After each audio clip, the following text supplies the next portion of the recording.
ఆ ₹5 వ్రతకల్పన బుక్ చూస్తే నాకు ఎక్కడ లేని కోపం వస్తది. ఏరా నాకు అర్థం కాదు, ఎన్ని సంవత్సరాల నుంచి నా పూజలు చేస్తున్నారు, ఒక్కడికి నా కథ గుర్తుండదేట్రా యాదవ్ వల్లారా. ఓ నా బుక్ లో చూసిన దాన్నైనా తిన్నంగా చదువుతారా అంటే అది ఉండదు. ఏదో బాగా అటర్ ఫ్లాప్ అయిపోయిన తెలుగు సినిమాకి రివ్యూ చెప్పినట్టు చదువుతారు ఒక్కొక్కడును.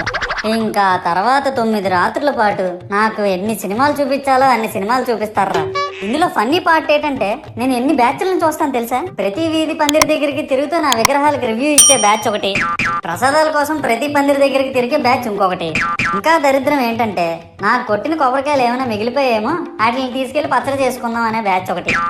ఇవన్నీ చూస్తూ 9 రాత్రులు గడిపాక సరేలే సాయంత్రం అనిపిస్తారులే అని కాలు మీద కాలు వేసుకొని కూర్చుంటే అప్పుడు మొదలవుతాదిరా నా నిమజ్జనం వ్యాన్ ముందు 90 వేసి నాగిని డాన్స్ చేస్తారు. అంటే నాకు అర్థం కాదు, 9 రోజులు వాళ్ళతో కలిసి ఉన్నానని నన్ను కూడా వాళ్ళ ఫ్రెండ్ లా ట్రీట్ చేస్తారా ఏంటి? అబ్బా అబ్బా అబ్బా అబ్బా, మునిగినంత వరకు మనశ్శాంతి ఉండదు.